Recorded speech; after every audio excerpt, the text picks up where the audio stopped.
안녕하세요. 네, 안녕하세요. 잘 지내셨습니까? 월요일이라 좀 힘든 날이죠? 일하고 오셨어요? 일하고 오셨습니까? 네. 아이고, 일하고 공부하고 장난 아니네요. 네. 괜히 시작했네 이런 생각 안 하세요? 그건 아니에요? 다행이네요. 네. 자, 오늘 벌써 네 번째 시간이었습니다. 어느새. 네. 이제 지난주에 우리 어디에 있는지 잠깐 돌아보죠. 38쪽 갑니다. 38쪽.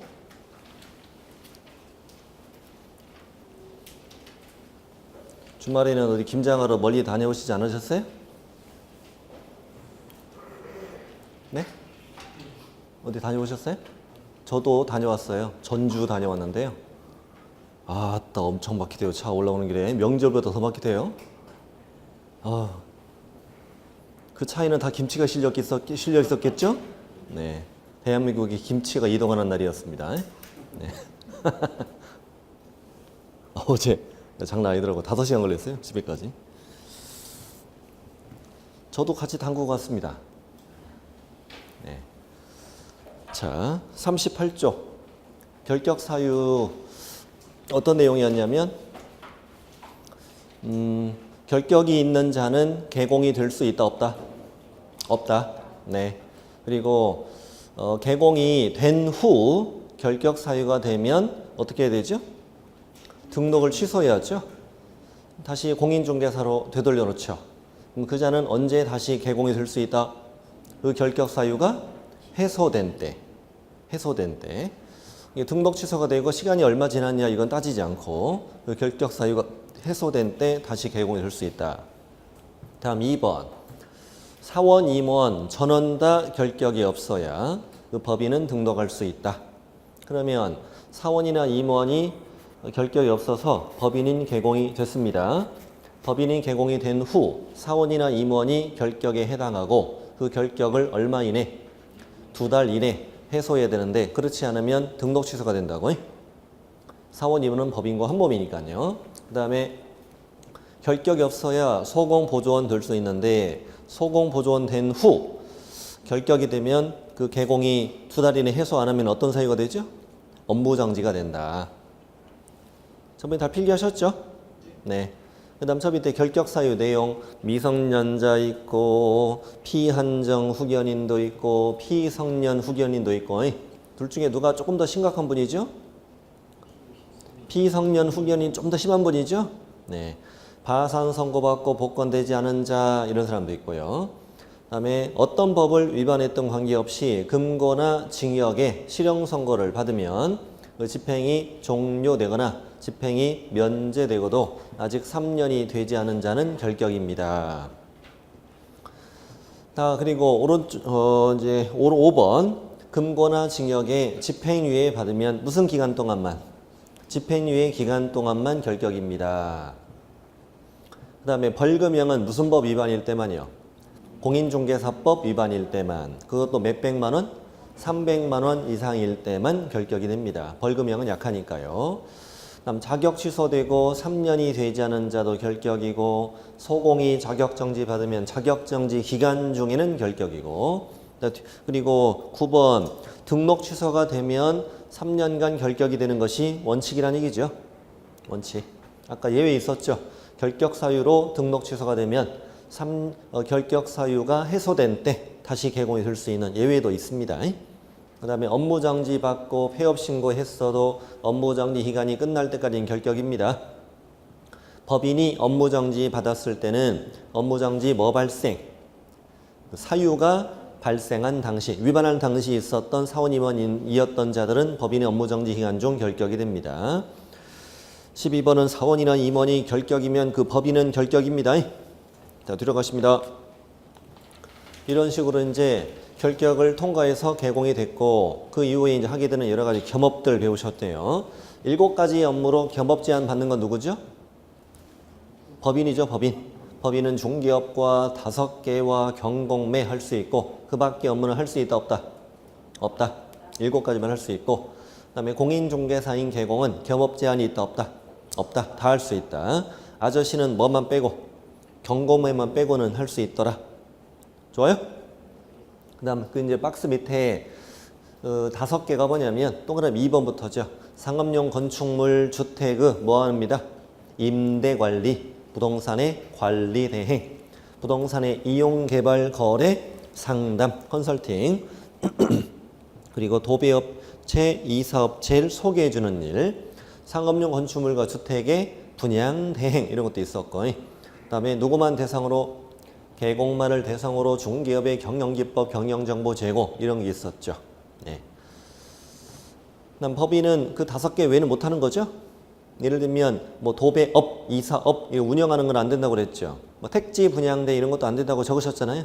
적으셨고, 자, 오른쪽에 경매 부동산에 대한 권리 분석 취득의 알선, 또 경매 매수 신청 대리, 그다음에 공매 권리 분석 취득의 알선, 또 공매 매수 신청 대리 이런 일을 하는데, 이 중에서 경매 매수 신청 대리는 원래 변호사만 할 수 있는 일이었다. 그래서 개공이 이걸 하려면 대법원 규칙이 정하는 요건을 갖추어서 어디까지 가서 지방법원까지 가서 등록해야만 이게 됩니다. 그랬죠. 그 경매 대리하려면.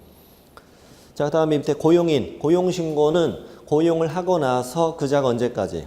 업무 개시 전까지 신고하는 거라고요. 고용을 먼저 하고 그자가 출근하기 전까지 신고하는 거죠.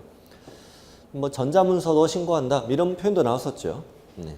자격증 사본 이런 걸 내진 않으니까요. 그 다음 저 밑에 고용관계 종료는 종료일부터 얼마이네? 10일 안에 신고하는 거죠. 네. 자, 뒤로 가십니다. 메뉴의 박스. 소공 또는 보조원의 어떤 행위는 업무상 행위는 그를 고용한 개공의 행위로 본다. 뭐 이런 법조문도 있었죠. 업무상이란 단어. 네. 뭐 보조원이 사고치면 개공도 손해배상 책임지는 뭐 이런 내용이죠. 그냥. 저 밑에 중개사무소 설치. 등록한청 안에 한 개의 중개사무소만 둘 수 있다. 임시 중개시설물 이런 건 두면 안 되고, 분사무소는 누구만 둘 수 있고 법인만 둘 수 있고 이런 내용이고요. 저 오른쪽에는 뭐 사무소 명칭에는 공인중개사 사무소, 부동산 중개 둘 중 하나 써라 뭐 그런 것도 있었죠. 네. 그 중에 아저씨는 공인중개사 사무소 이런 거 쓰면 안 되죠. 개공이 아닌 자는 이 2가지는 물론이고 이와 유사한 명칭도 쓰면 안 되죠. 5개 광고물 간판에는 뭐 썼어요? 성명서라고 그랬죠. 이런 것들을 위반하면 개공이면 과태료, 아닌 자는 1-1 뭐 이런 규칙성이 있었죠. 네. 등록한청이 철거 명령할 수도 있다 뭐 이런 것도 있었고, 표시 광고는 뭐죠? 교차로 쓰셨잖아요. 쓰셨잖아요. 네. 교차로 표시 광고할 때 개공이라는 걸 명시해야 되니까, 그래서 사무소 명칭만 쓰지 말고 소재지도 써라. 연락처는 개공해야 되니까 개공의 성명 써라. 이런 거 빼지 말라는 거죠. 네. 또 개공이 아니면 표시 광고 이런 거 하면 안 되죠. 저 밑에는 액자 거는 것도 있었죠. 등록증, 자격증, 중개보수 요율표, 보증설정 증명서 액자 거는 것도 있었고, 뒤로 가시면 지체 없이 간판 철거 이런 것도 있었어요. 지체 없이 간판 철거.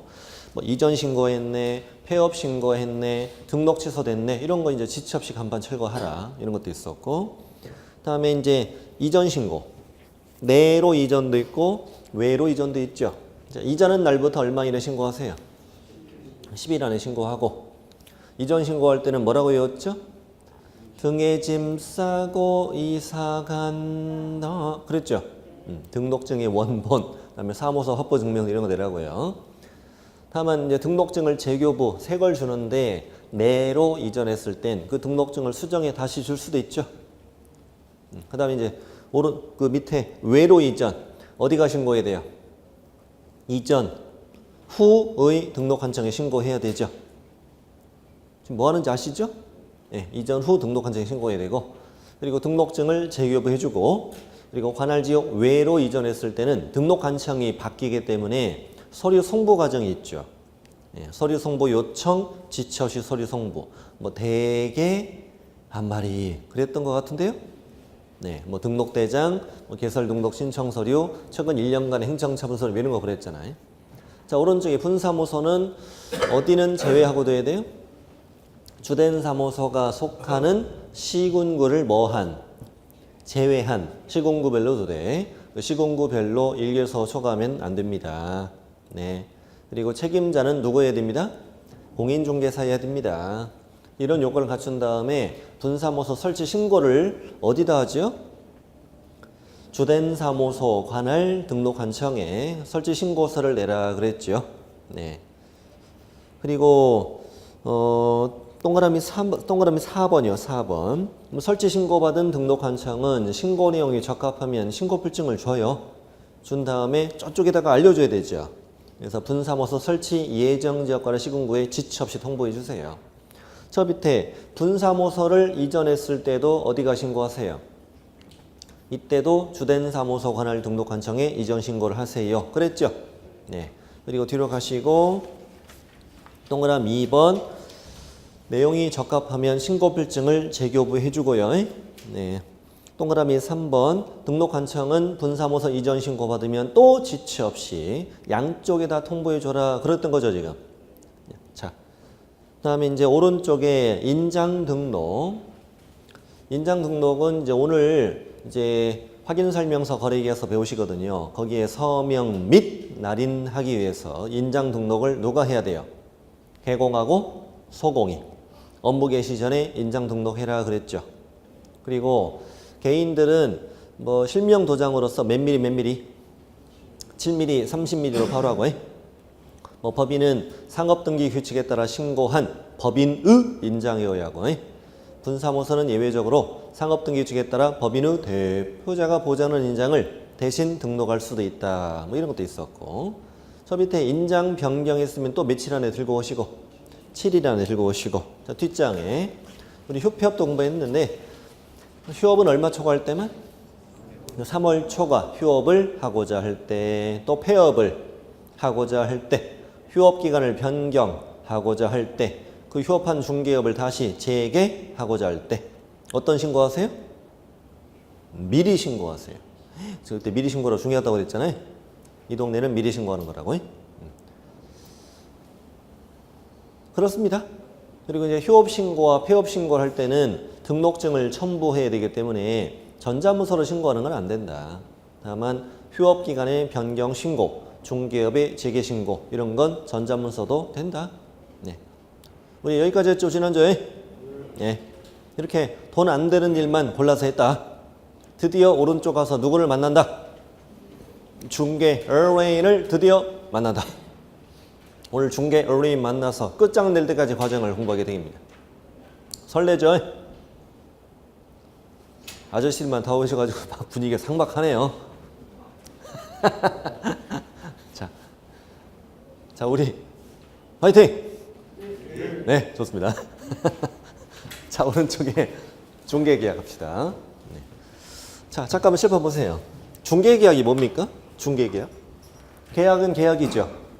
계약이라는 건 청약과 승낙의 합치로 이루어지는 거죠. 네, 그러면 중개계약이라는 게 뭡니까? 이 사람이 나한테 찾아와서 뭐 해달라고요? 네? 뭐라고요? 집 팔아달라고요. 네, 집 좀 팔아주세요. 이게 뭐예요? 청약, 개공이 알았어요 이러면 승낙. 자, 이걸 무슨 계약? 중개계약. 중개계약은 종류가 두 가지가 있다라고 제목을 통해 알 수 있어요. 일반 중개계약도 있고 뭣도 있고 전속 중개계약도 있고. 자, 그러면 딱 느낌이 전속 중개계약은 뭐일 것 같아요? 여러 개공에게 아니면 한 사람한테. 그렇죠? 한 사람의 개공한테 맡긴다는 느낌이겠죠. 근데 우리가 일반적으로 알고 있는 건 여러 중개사무소에 의뢰할 수 있죠. 그건 무슨 계약이고? 그게 일반 중개계약이고 한 사람한테만 맡기는 걸 전속 중개계약이라고 하는구나. 그런 것도 있구나. 자, 칠판 계속 보세요. 그럼 이제 이 사람도 만나야 되죠. 집 좀 사줘요. 알았어요. 그럼 이것도 중개계약인데 얘가 나한테 찾아오면 오늘 땡 잡는 거죠. 양타 치는 거죠. 복비 양쪽에. 네. 자, 그 다음에 개공이 할 일은 이 사람이 의뢰한 물건을 무려 10가지 항목으로 분석을 해야 돼요. 분석을 해서 이 양반한테 설명을 해야 돼. 이 의무를 뭐라고 하느냐? 확인 설명 의무. 오늘 배울 내용을 쭉 이제 짚어드리는 겁니다. 확인 설명은 목적이 뭡니까? 얘네 둘 간의 매매 계약의 체결, 이게 목적으로 하는 거죠. 그리고 이 부동산을 잘 모르니까 잘 분석해서 설명해 줄 의무가 있다. 그래서 우리가 이렇게 열심히 공부하는 거죠. 그러면 확인 설명은 중개가 완성되기 전에 해야 돼요? 완성되고 하는 거예요? 완성되기 전에 해야죠. 완성되기 전에. 팔 사람한테 해야 돼요? 살 사람한테 해야 돼요? 살 사람한테 해야지. 얘 데려다 설명하면 짜증내고 지금 날 추운데 왜 불렀냐고. 얘 설명할 이유가 없잖아, 얘한테는. 네 집이 이렇더라고. 설명할 이유가 없죠. 네. 자, 설명했더니 드디어 둘 간의 완성, 매매 계약이 체결됐다. 그러면 확인 설명서 오늘 작성해야 되겠죠. 네. 그리고 얘네 둘 간에 이루어지는 계약을 무슨 계약이라고 하죠? 거래 계약이라고 하죠. 거래 계약서도 작성해야 되겠죠. 그렇습니까? 네. 오늘 우리가 할 내용은 여기까지입니다. 여기입니다. 그럼 이제 이 중개 계약을 시작합시다. 중개 계약은 종류가 뭐가 있다고요? 일반 중개 계약도 있고 또 전속 중개 계약도 있더라. 자, 특징을 칠판만 보고 책이 안 나오니까 칠판만 보고 제가 질문을 하는 거에 그냥 답을 해보세요. 그 답을 상식선에서 답을 하시면 됩니다. 네, 상식선에서. 자, 집을 팔고 싶은 A가 개공갑한테 중개 의뢰를 하고 싶어요. 갑 사무실을 찾아가야 돼요? 집에서 전화해도 돼요? 크게 좀 얘기 좀 해보세요. 전화해도 되죠? 네. 그 말은 무슨 말이냐? 구두 계약으로 가능하다는 얘기죠. 그러네요. 우리 살면서 이게 계약인지 알았나요? 계약인지도 몰랐잖아요. 이렇게 호응해 주는 거예요. 자, 그렇죠? 네, 그렇습니다. 그러면 구두 계약으로 가능하다 이겁니다. 그러면 갑에게 찾아갔습니다. 이번에는 우리 집 팔아줘요 찾아갔어요. 그럼 개공은 일반 중개계약서라는 걸 작성해 줍니까? 혹시 찾아가서 우리 집 팔아줘 잃어본 적 있어요? 그러면 일반 중개계약서 이런 거 써주나요? 그러면 일반 중개계약서는 있을까요? 찍어보세요. 예, 어떻게 알았어요? 찍었죠? 있습니다. 있습니다. 근데 일반 중개계약서 법정 서식은 있는데 이거를 작성할 의무가 있다 없다? 없다. 아, 우리가 벌써 예측할 수 있네요. 우리가 써준 걸 한 번도 본 적이 없거든. 그냥 메모장에다가 메모하죠. 그냥 메모하고 가기 싫으면 열심히 하겠다고 뭐 이런 얘기 하죠 그냥. 네. 자, 그 다음에 이 A는 저 갑 사무실을 나와서 다른 개공에게 또 의뢰해도 됩니까? 그럼요. 또 다른 개공에게 의뢰해도 됩니까? 그럼요. 심심하길래 이 동네 그냥 15군데 그냥 돌면서 딱 내놨습니다. 잘했죠? 네. 이 개공 중에 누가 법비 가져갑니까? 얘를 찾아서 중개 완성시킨 한 사람 법비 가져가는 거죠. 나머지는 다 꽝이죠? 다 꽝입니다. 네. 그럼 이렇게 15군데나 내놓고 내가 교차로에다가 물건을 내놨습니다. 교차로에 물건을 내놓고 찾은 상대방을 뭐라고 하냐면 스스로 발견한 상대방이라고 불러요. 읽어보세요. 아, 그렇게 읽으면 어떡해요. 자, 수발상이라고 그래요. 스스로 발견한 상대방이라고. 네. 이자와 계약했어요. 그러면 법비 받을 사람 있다 없다? 한 명도 없죠. 위약 이런 거 있어요?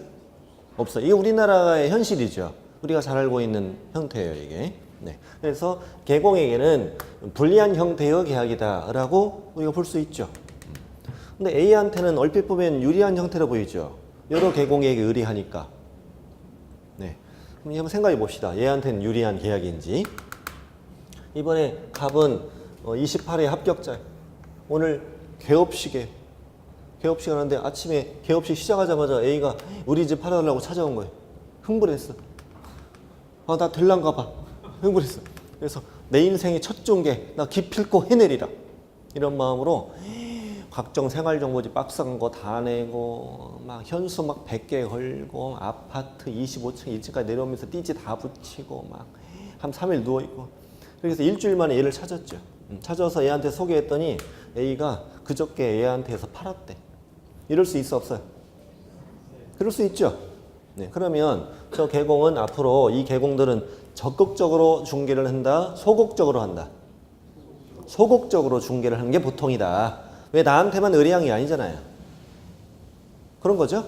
내가 열심히 해봤자 다른 개공 먼저 해버리면 말짱 들어보기란 말이죠. 그래서 교차로 한 줄 내놓고 하염없이 다들 사무실에 난로쬐고 앉아있다. 그래서 여러 개공에게 의뢰했다고 해서 거래가 빨리 성사된다는 보장은 없는 거다. 그러면 B가 개업 시간은 그날 점심때가 찾아왔어. 이걸 사러 왔대. 극도로 흥분했겠죠. 네? 개업 시간인데 아침에 찾아 오후에 찾아 흥분하죠 지금. 자, 이 양반은 학원서 배운 대로 제대로 중개하겠죠. 자, 10가지를 뭐 해서 분석해서 중개가 완성되기 전에 얘한테 설명해야죠. 설명하려면 이제 얘한테 설명 들어갑니다. 분석해가지고 설명하는데 막 모르는 건 기본서도 찾아서 보여주고 뭐 또 이해 안 되는 건 뭐 인강도 틀어주고 막 이렇게 해서 5개 설명했더니 해가 떨어졌어. 나머지 5가지는 내일 아침에 설명해 줄 테니까 오라고. 네? 짜증내면서 막 가. 하더니 옆집 갔지. 옆집 갔더니 몇 분 걸려? 30분 만에 끝나는 거야. 이럴 수 있어 없어요? 그렇다고 호응 좀 해줘 봐요 그냥. 네, 그럴 수 있어. 네, 그러면 다음날 아침에 기다렸더니 와 안 와? 안 와. 네, 이때 갑이 얻은 또 하나의 교훈은 그날 온 손님 어떻게 해야 돼? 그날 끝장내야죠. 또 오라면 와 안 와? 또 올게요 이런 사람이 있어. 와요? 안 오잖아. 우리도 그랬잖아. 그렇죠? 네. 그럼 앞으로 아까처럼 성실하게 중개한다, 대충 한다? 아까처럼 성실하게 한 이틀 걸려서 해? 아니 대충 해? 대충 해야지 그냥. 네? 이 단점은 좀 숨기고 장점 막 인들 부풀려가지고 이렇게 설명해야지. 네. 오죽하면 B가 뭐래요? 그렇게 좀 사장님이 사지 왜 나한테 파냐고 그러지. 이렇게 해서 거래 성립을 서두르게 된다. 권리 분석을 소홀히 하게 된다. 결과적으로 중개 사고 발생 가능성이 높아진다. 일반적인 특징을 말하는 거예요. 항상 그런 건 아니고. 네. 얘가 3억에 팔아달래. 얘가 나중에 2억 7천에 사겠다고 찾아왔어. 3억 3천 더 갖고 오라고 그래요? 3천 깎아요. 보통 어느 쪽이 많아요? 부동산에 전화 오면 백발백중 깎자고 그러잖아요. 그래서 내가 의뢰하는 것보다 낮게 거래가 되는 경우가 많다. 내 목표는 복비지 어느 발 받은 건 상관없어. 깎아야 빨리 팔리지. 그렇죠? 더 갖고 오면 안 와. 네, 그렇습니다. 그리고 여러 개공이 얽히고 설켜 있기 때문에 분쟁이 발생 가능성이 높아져요. 나중에 얘가 얘한테 찾아가서 거래되면 막 뺏어갔네 마네 그러면서 모두에게 불리한 형태의 계약이다라고 일반적으로 평가가 돼요. 네. 근데 방금 말씀드린 이런 내용은 시험에 나와 안 나와? 안 나와. 법조문에 있는 게 아니니까 안 나와. 이러한 단점을 보완하기 위해서 1995년 우리나라에 전속중개계약이라는 걸 도입했어요. 원래 이제 일본에서 주로 쓰는 방식이래요, 이게. 예. 그럼 전속중개는 말 그대로 이렇게 의뢰인이 한 사람의 개공에게 의뢰하는 방식인 거고, 그리고 이렇게 유효기간이 딱 정해져 있다 배워요. 이 유효기간 안에는 내가 다른 개공에게 의뢰해서 거래한다, 안 한다? 안 한다. 만약에 다른 개공에게 의뢰해서 거래가 됐다면 갑한테는 위약금을 주겠다. 뭐 이런 계약이라고요. 겁나서 해, 안 해, 이런 거. 겁나서 이런 거 하겠어, 안 하겠어, 얘가. 그래서 잘 안 하죠. 그렇죠? 잘 안 해요. 이런 얘기 설명이, 나한테만 의뢰해봐봐. 그리고 석 달 안에 딴 데 거래하면 안 돼. 딴 데 거래, 나 100% 나한테 위약금 복구해줘야 돼. 안 하지, 누가 이걸. 그렇습니다. 물론 뭐 할 수도 있겠죠. 자, 그러면 개공에게는 유리한 형태의 계약이라고 볼 수 있죠. 거래 성사되면 나에게 보수가 보장되니까. 그럼 얘 입장으로 볼 때도 저 개공은 적극적으로 중개해, 안 해? 하죠. 성실한 중개도 하죠. 제가 빠져주려고 노력하겠죠. 그러니까 여러모로 다 좋은 형태인데 단점은 얘를 쉽게 못 찾을 수 있는 거죠. 혼자 한 사람한테 의해 있으니까. 그래서 이따가 이제 어떤 제도를 배우냐면 부동산 거래 정보망이라는 걸 배워요. 이 부동산 거래 정보망은 인터넷 통신망인데 개공들만 가입이 돼. 일반인은 가입이 안 되고. 그럼 여기 가입한 애들은 전부 다 개공이겠네요. 여기에다가 정보를 공개해라 이런 의무를 줘요. 그러면 다른 개공들은 얘한테 전속중개 의뢰받은 사실을 알겠죠. 그러면 다른 개공이 얘를 찾았다. 이렇게 신속하게 공동중개도 가능하다. 이런 단점도 보완한 거죠. 그래서 모두에게 좋은 형태다라고 봐요. 유리한 형태라고 봐요. 그럼에도 아직 잘 이용이 안 되죠. 잘 이용이 안 됩니다. 여러 가지 이유가 있습니다. 여러 가지 이유가 있습니다만 일단은 아침에는 말씀 안 드렸는데 시험이 절대 안 나오는 얘기 좀 말씀드릴게요. 들을 준비는 되셨나요? 네, 다행입니다. 일단 이제 부동산 거래 정보망을 배우는데 이 부동산 거래 정보망은 누가 가입하고 있는 거예요? 개공들이 이렇게 가입하고 있는 거죠. 네. 개공이들이 이제 서로 물건을 이제 공개해 놓고요. 또 다른 개공들은 얘가 이 물건을 의뢰받았구나 하는 정보를 알게 되죠. 이렇게 되고 서로 의뢰인 찾아서 이렇게 공동 중개를 하는 거죠, 지금. 하는 거죠. 그러면 이 정보망의 운영자는 중개업을 하는 것이다, 아니다? 이 정보망의 운영자가 중개업을 하는 거냐고요? 그건 아니죠.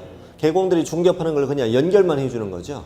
그럼 이 정보망 사업은 그래서 자유업이에요. 공인중개사법이 있다가 뭐라고 배우냐면 국토교통부 장관으로부터 지정을 받으면 정보망 운영할 수 있다고 배워요. 그런데 실제로는 지정을 안 받고도 운영이 된다고요. 지정을 안 받고도 운영이 됩니다. 그럼 현재 우리나라에는 국장으로부터 지정받은 부동산 거래 정보망은 딱 한 군데밖에 없어요. 협회에서 운영하는 정보망.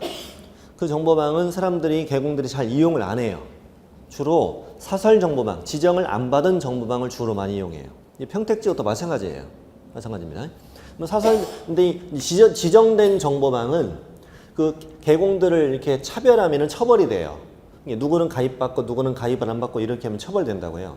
근데 일반 사설 정보망은 안 그래요. 사설 정보망은 여기 회원 예를 들어 500명 있다. 더 이상 안 받아요. 더 이상 안 받아요? 그럼 우리끼리만 잘 먹고 잘 살자는 얘기지. 예. 그러면 여기 정보망에 들어오고 싶으면 어떻게 해야 돼? 여기 회원 중개 사무소 있죠? 피 주고 사야 돼. 오케이? 내 회원권을 얘한테 파는 거라고 이렇게. 수천만 원에 피 받고 파는 거라고요. 여기 개나 소나 다 들어오면 누가 내 사무소를 피 주고 사냐고. 그렇죠? 네. 그래서 현재 그렇게 이루어져요. 여기 들어오려면은 수천만 원의 가입비를 내거나 아니면 여기 회원업소를 인수하거나 이런 방법은 아니면 못 들어와요. 여기 들어와야 서로 중개가 잘 될 거 아니에요. 그렇죠? 네. 그런데 협회 지정된 정보망은 이게 아무나 들어올 수 있어요. 그러니까 잘 이용을 안 하죠. 그런데 문제는 뭐냐면 아까 제가 전속중개계약을 체결하면 여기 정보망에다가 정보를 공개하라고 그랬죠. 정보를 공개할 때 이 정보망은 꼭 지정된 정보망에만 공개를 해야 돼요. 오케이? 그러면 전속중개를 해, 안 해? 안 하죠. 전속중개계약 자체를 안 해버리죠. 무슨 계약을 하면 돼? 일반 중개계약을 체결하면 정보를 공개하든지 말든지 알아서 하고 여기다 공개하든 여기다 공개하든 만말이잖아. 그러니까 일반 중개계약을 체결해서 이렇게 이용이 되는 거라고 다. 오케이? 그러니까 전속중개계약을 안 한다고. 현실적으로 안 한다고 해요. 오케이? 네. 이런 문제가 있다고, 이런 문제가. 사설정보망을 이용해야 되기 때문에 현실적으로 이용이 잘 안 된다 이겁니다. 네. 그래서 지금도 일반 중개계약이 대세다. 어쩔 수 없다, 현실이. 현실 어쩔 수 없고. 네. 자, 이제 공부를 할까요? 네.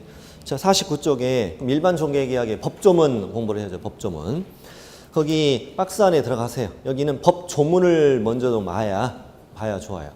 법이 22조, 제가 있는 부분을 밑줄 쳐보세요. 중개 의뢰인은 개업 공인중개사에게 일반 중개계약서의 작성을 요청할 수 있다. 시작. 중개 의뢰인은 개업 공인중개사에게 일반 중개계약서의 작성을 요청할 수 있다. 이거 현실적으로 생각해 보세요. 이게 말이 됩니까? A가 갑한테 찾아왔어요. 사장님, 우리 집을 팔아주는데요. 사장님 사무실에 일반 중개계약서가 있는 걸 알아요. 저를 위해 일반 중개계약서를 써주세요. 이런 사람 있냐고요? 좀 이해 보세요. 같이 좀 해요. 이런 사람 있어요? 없죠. 말도 안 되는 얘기잖아요. 그렇죠? 개공은 깜짝 놀라겠죠? 깜짝 안 놀라겠어요? 자네 학원 다녀? 아마 그럴걸요? 네. 일반 중개계약서 있는지도 모르는데 찾아와서 무슨 일반 중개계약서를 써달라고 그래. 이거 말도 안 되는 현실이죠, 이거는. 예. 근데 이런 법정을 왜 만들었느냐? 그걸 지금부터 이해해보는 겁니다, 우리가. 예. 밑에 1, 2, 3, 4 네 가지 보이시죠? 네 가지. 자, A가 갑한테 찾아왔습니다. 저는 어디 아파트 몇 동 몇 호 살아요. 이게 뭡니까? 위치. 나 50평 살아요. 규모. 우리 집 10억에 팔아주세요. 거래 예정 가격. 보통 여기까지 얘기하면 대화는 다 끝나죠. 다 끝나요. 근데 개공이 그 밑에 거래 예정 가격에 대해 정한 중개 보수. 개공이 뭐라고 하냐면 이 집 팔면 보비 900 나오니까 900 준비하세요. 이렇게 얘기해요? 갑자기 좀 이상하죠, 분위기가? 이상해요. 집 좀 팔아줘요 그랬는데 900 준비해. 뭐 그런 사람 어딨어. 그런데 이런 상황을 생각해 보는 거예요. 개공이 이제 A한테 그래요. A한테 당신 집을 팔아주면은 곱비 900 나오는데 내가 자신 있으니까 나한테 열흘만 맡겨봐봐. 딴 데 맡기지 말고. 열흘 안에 꼭 팔아줄게. 그 대신 나한테만 한 대신에 곱비 500만 받을게 내가. 이렇게 제안한 거야. 그랬더니 의뢰인이 뭐라고 했을까요? 오케이 안 오케이? 오케이 했다고 해요. 오케이 안 하면 분위기 안 더우니까. 자, 오케이 해? 오케이 했다고 해. 그럼 네 번째, 개공과 의뢰인이 서로 뭐 할 사항? 준수해야 할 사항이 발생했죠. 그리고 이제 일반 종개계약이 체결됐다고요. 체결됐는데 정말로 개공이 열흘 안에 그 집을 팔아줬어요. 의뢰인이 뭐래요? 고맙다고 900, 곱비 900인데 500 받는다고 하지 않았냐고? 드리겠다고? 개공이 뭐래요? 내가 언제 그랬냐고? 기억 안 난다고? 이럴 수도 있다. 이게 무슨 얘기냐면은 구두계약의 한계점이라는 얘기죠, 이게. 구두계약의 한계점이다. 네. 그러면 다시 읽어보자고. 첫 줄을. 22조 첫 줄을. 중개의뢰인은 내가 중개의뢰한 내용을 명확하게 하고 싶은 거예요. 그럴 때는 개공에게 우리가 방금 대화했던 네 가지 내용을 뭐 해달라? 기재해 주세요라고 요청할 수 있다. 그래서 이 요청에 따라 개공이 일반 중개계약서를 작성했다면 둘 간의 계약 내용이 명확해지죠. 나중에 분쟁이 적어지지 않겠느냐. 이렇게 함으로써 일반 중개계약서의 작성을 권장하는 겁니다. 권장. 어쨌거나 투담부에 보면은 이 요청을 받았을 때 꼭 작성해 줘라 이런 말이 있어 없어요? 이런 말은 없잖아요. 그리고 꼭 작성을 해줄 것 같으면 요청할 수 있다 이렇게 표현할 이유도 없죠. 네. 그래서 이건 서면화의 권장의 의미라고 그냥 그렇게만 이해하세요. 그럼 이제 법적으로도 일반 중개계약서를 작성할 의무는 있다고요, 없다고요? 있다고 없다고요? 없다고 답하시라고요. 없다고. 그럼 이제 시험의 내용으로 접근해 봅시다. 그러면 자 질문에 답해 보세요. 개공은 중개 의뢰인의 요청이 있는 경우 일반 중개계약서를 작성 교부해야 한다. X. 아니, 방금 제가 의무가 없다고 그랬잖아요. 다시. 개공은 중개 의뢰인의 요청이 있는 경우 일반 중개계약서를 작성 교부해야 한다. X 이렇게 고르시라고. 됐어요? 그 이유가 뭐냐고요? 요청이 있을 때 써줘라 이런 말이 있다고 없다고? 없다고. 작성해줘라 이런 말이 있을 것 같으면 뭐하러 법적으로 이렇게 표현하냐고요. 되셨어요? 네. 그리고 밑에 1, 2, 3, 4 네 가지 묶으시고 쓰세요. 네 가지 묶어서 왼쪽에다가 기재 요청 사항 이렇게 쓰세요. 기재 요청 사항. 그 네 가지는 이렇게 물어봐요. 자, 일반 중개계약서 작성 시 의뢰인이 개공에게 기재를 요청할 수 있는 사항 아닌 걸 찾으세요. 위가수준 하겠습니다. 시작. 위가수준. 위는 뭡니까? 위치 및 규모. 규모까지 읽으세요. 다시. 위치 및 규모. 가. 거래 예정 가격. 예정 빠지 말고요. 거래 예정 가격. 수. 중개 보수 준. 준수하여야 할 사항. 그리고 이렇게 내기도 합니다. 맞춰보세요. 중개 의뢰인은 개업 공인중개사에게 거래 예정 가격을 기재한 일반 중개계약서의 작성을 요청할 수 있다. 오, 됐죠? 네. 그렇게 내기도 하고요. 22조를 해봤습니다. 다음 밑에 대통령령 19조를 보실게요. 제가 먼저 읽어볼게요. 국토교통부 장관은 일반 중개계약에 표준이 되는 서식을 정하여 그 사용을 권장할 수 있다라고 되어 있습니다. 이 문장이 좀 어려워요. 잠깐 우리 대화 좀 해요. 처음부터 일반 중개계약서 작성 의무는요? 없었죠? 그러면 표준 서식은 꼭 필요한 건 아니죠? 근데 기재를 요청할 수 있다 이런 식으로 서면화를 권장하고 있습니다. 지금. 그렇다면 표준 서식을 만들어줄 필요는 있죠. 그런데 모든 서식은 국토교통부령으로 정하게 되어 있다. 시작. 모든 서식은 어디로? 국토교통부령으로 정하게 되어 있어요. 그럼 국토교통부령이 뭐냐면 국토부 장관령을 말하는 거예요. 그럼 법에 사용되는 모든 서식은 누가 만드는 거예요? 국토부 장관이 만드는 거예요. 근데 표준 서식은 현재 있어도 되고 없어도 되기 때문에 대통령령에서 국토부령으로 이렇게 위임을 한 거예요. 국장이 표준 서식을 정해 사용을 뭐 할 수 있다? 권장할 수 있다라고 국토부령이 위임을 한 거라고. 그럼 표준 서식을 정할 건지 말 건지 누가 마음대로 하라고? 국장 마음대로 하라는 얘기예요. 됐나요? 네. 그럼 현재 표준 서식이 있는지 여부는 어디를 가봐야 돼요? 국토부령을 가보면 되는 거죠.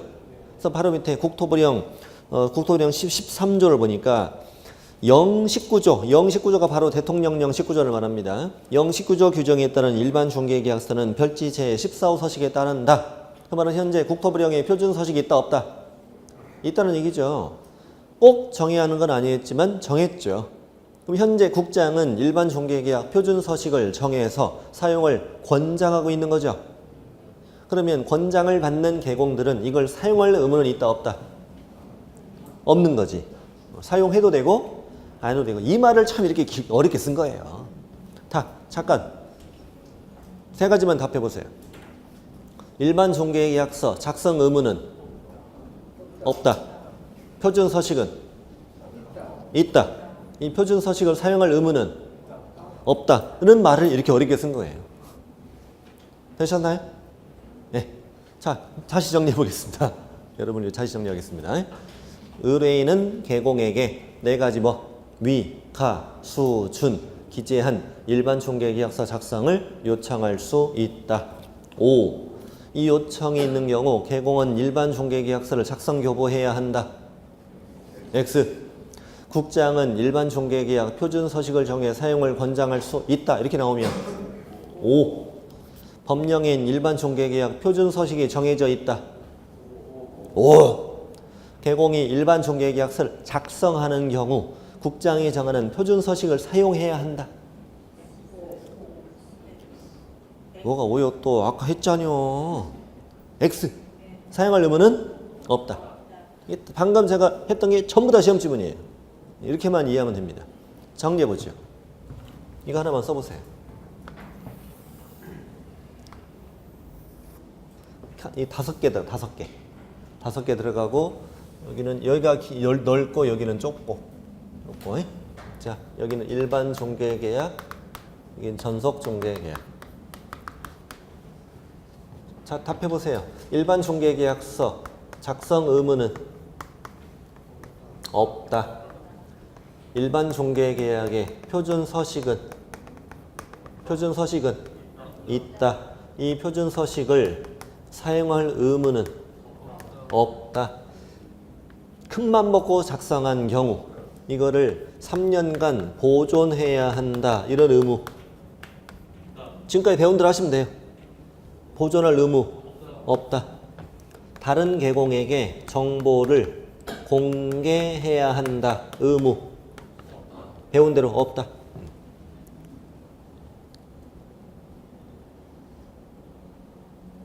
자, 됐습니다.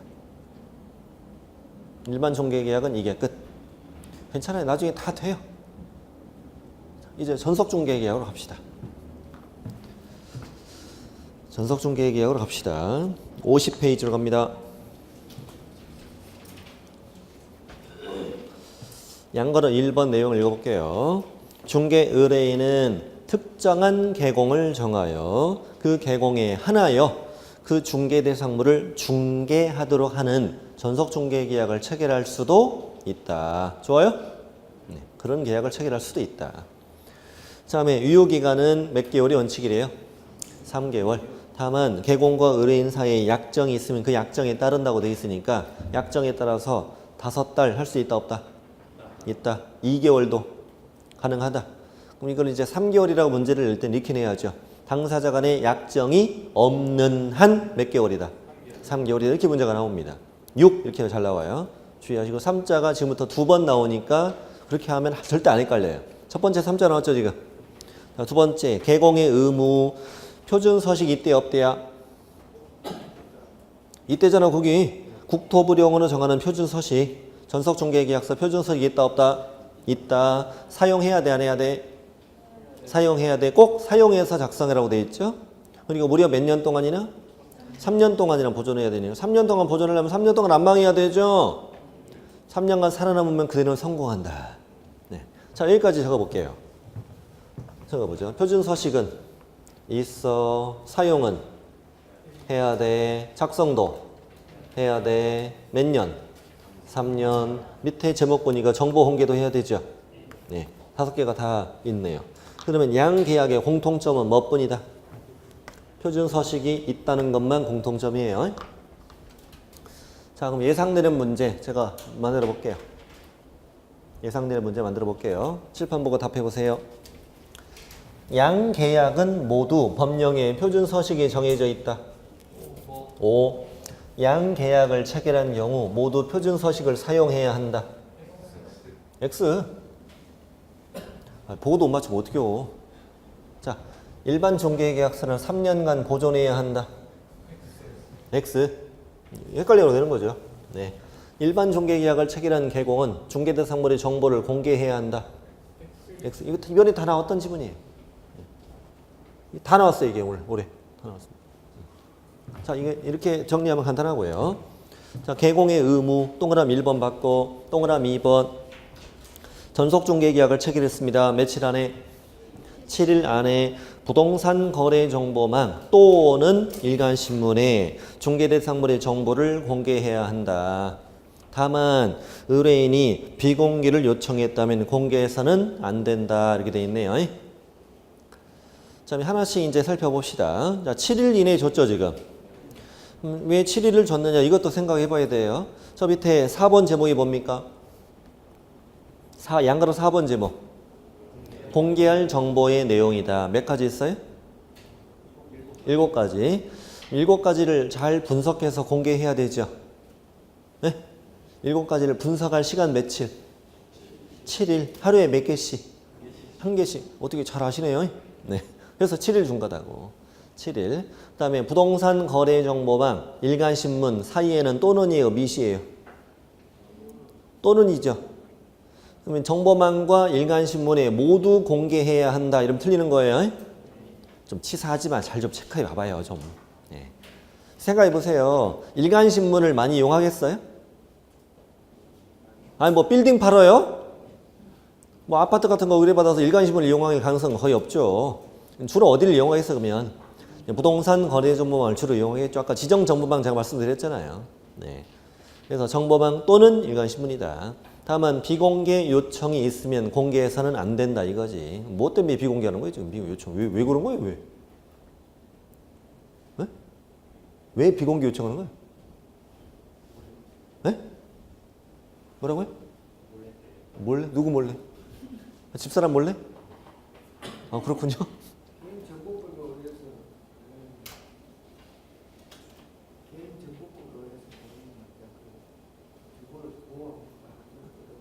알겠습니다. 그냥 집사람 몰래 팔아달라는 얘기예요. 네? 걸리면 다 죽는다고? 네. 자, 어쨌든 그냥 여쭤본 거예요. 그냥 별 의미 없이 여쭤본 거예요. 자, 그러면 문제를 낼 때 이렇게 나와요. 비공개 요청이 없다면 며칠 안에? 7일 이내에 정보망 또는 일간신문에 정보를 공개해야 한다. 5 이렇게 풀면 돼요. 네.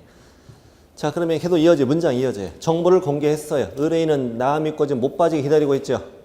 그러니까 어떻게 알려주래? 지체 없이 내용을 문서로 말로 문서로 통째로 돼 있어. 그래서 7일 이내와 지체 없이 바뀌면 안 돼요. 이렇게 이해하세요. 자, 분석해서 며칠 안에 7일 안에 공개하고, 공개했으면 어떻게? 미친 듯이 알려주라고. 그리고 앞으로 계속 몇 주일에 2주에 1회 이상 업무 처리 상황을 문서로 계속 알려주라고. 저 우리는 나만 밝히고 기다리고 있으니까 지금 일주에 2회 이상? 아니 2주에 1회 이상. 너무 자주 하면 오해해요. 처녀 총각이거든. 왜 이게 나한테 자꾸 이렇게 문자를 보내냐고. 2주에 1회 이상이. 너무 자주 하지 마요. 자, 여기까지가 누구의 의무? 개공의 의무. 그럼 양가로 4번. 그럼 어떤 정보를 공개해야 되느냐? 이걸 한번 더 공부하겠습니다. 제가 실판에 7가지인데 원래 법정은 7가지로 돼 있는데 이걸 제가 느려서 9가지로 쓸 거니까요. 여러분 맨 밑에 여백 있죠? 여백에다가 제가 한 대로 하세요. 꼭 한 줄로 9가지 다 적어야 됩니다. 오케이? 왜냐면 이따가 이 9가지 이렇게 적은 다음에 이따가 이만큼 또 적을 거니까요. 또 적을 거니까 일단은 오른쪽 맨 아래 여백 있잖아요. 여백에 반절만 이용해서 쓰세요. 그리고 한쪽 면에 9가지 다 써야 돼. 오른쪽 넘어가지 말고. 충분히 다 가능해요. 자, 제목은 정보 공개. 정보 공개 사항. 자, 책에 동그라미 1번을 같이 읽겠습니다. 자, 시작. 종류, 다시 시작. 종류, 소재지, 지목 및 면적, 용도, 구조, 건축 연도 등 특정하기 위하여 필요한 사항. 여기다가 1번 특정이라고만 써요. 특정. 그리고 이렇게 쓰세요. 다른 말로 중개대상물의 표시라고도 하고 중개대상물의 기본적 사항이라고도 해요. 자, 특정, 표시, 기본. 시작. 네, 앞으로 특정, 표시, 기본이라는 단어가 뜨면 특정, 표시, 기본이라고 단어가 뜨면은 종류, 소재지, 지목, 면적, 건축 연도, 용도, 구조 이런 거 생각하시면 돼요. 네, 어디 아파트 몇 동 몇 호 면적 얼마 이런 얘기예요 지금. 네. 다음에 두 번째는 소유권, 전세권, 저당권, 지상권, 임차권 이걸 두 글자로 뭐라고 쓰면 돼요? 권리. 자, 1번은 토지대장이나 건축물 대장을 띄면 되죠. 그 다음에 2번은 권리관계는 등기상 증명서 띄면 나오죠. 근데 이어서 되게 중요해요. 그 파란색 글씨가 각 권리자의 주소, 성명 등 무엇은 인적사항은 절대 공개해서는 안 되는데 되게 잘 나와요. 이거 쉬운데 되게 잘 나옵니다. 세 번째는 공법이라고만 쓰면 돼요. 공법상의 이용 제한 및 거래 규제에 관한 사항. 여러분 오른쪽 여백에다가 쓰지 마시고 다시 왼쪽 페이지에 오면은 동그라미 3번이 공법상 이용 제한 거래 규제에 관한 사항 써 있죠. 거기다 괄호 열고 쓰세요. 거기다 괄호 열고 토지 이용 계획 확인서라고 쓰세요. 토지 이용 계획 확인서. 처음 들어보는 서식 이름이에요, 지금 여러분. 네. 그래서 1번, 2번, 3번을 제가 묻겠습니다. 제가 묶은 이유는 이 세 가지는 공부를 발급받아서 확인하는 항목이라고. 자, 1번 확인하려면 뭘 떼시라고? 토지대장이나 건축물 대장 이런 걸 확인하시라고. 권리관계는 등기상 증명서 이런 거 확인하시라고. 그 다음에 공법상 이용제한 거래규제는 뭘 떼시라고? 토지이용 계획 확인서 이런 걸 떼시라는 얘기입니다.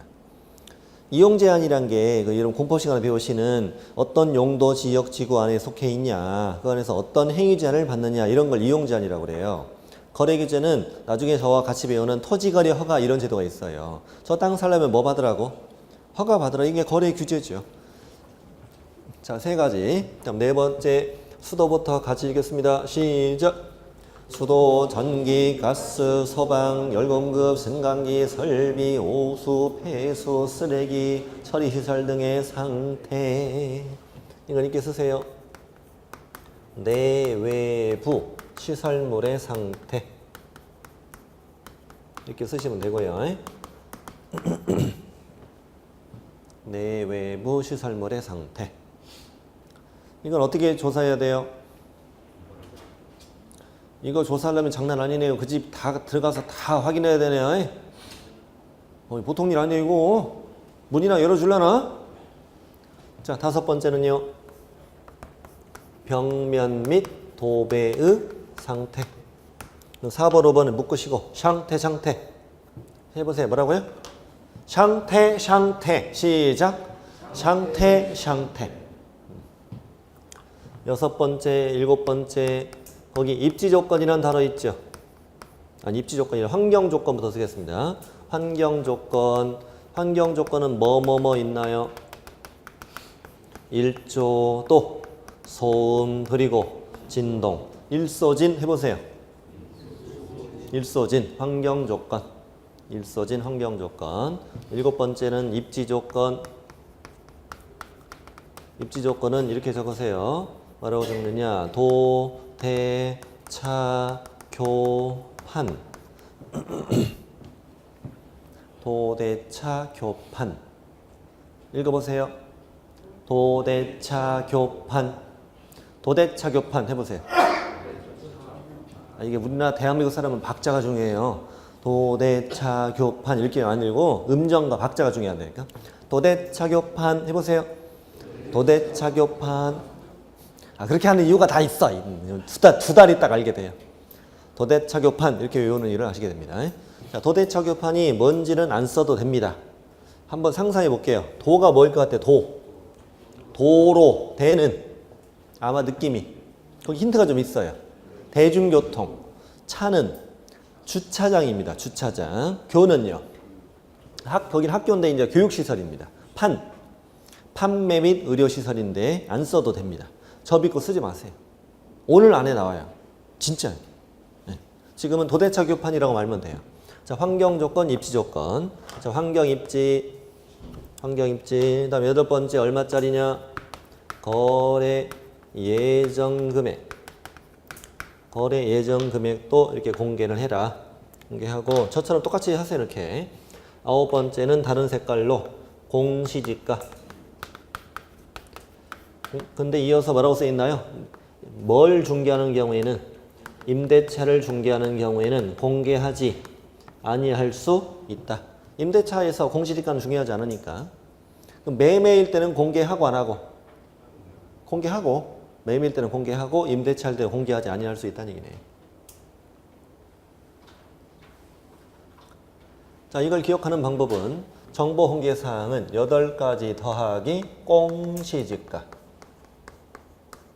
자, 다시 공개 사항은 8가지 더하기 뭐? 공시지가이라고 외웁니다. 8가지를 외우는 방법을 지금부터 말씀드리겠습니다. 손바닥을 펴보세요. 어느 쪽도 상관없습니다. 보시고 특정 권리 공법 시작. 네. 저음이 쫙 깔리네요. 자, 다시. 왜 얘기 안 해요? 화음이 맞을 거 아니에요. 다시. 특정 권리 공법 시작. 특정 권리 공법. 상태.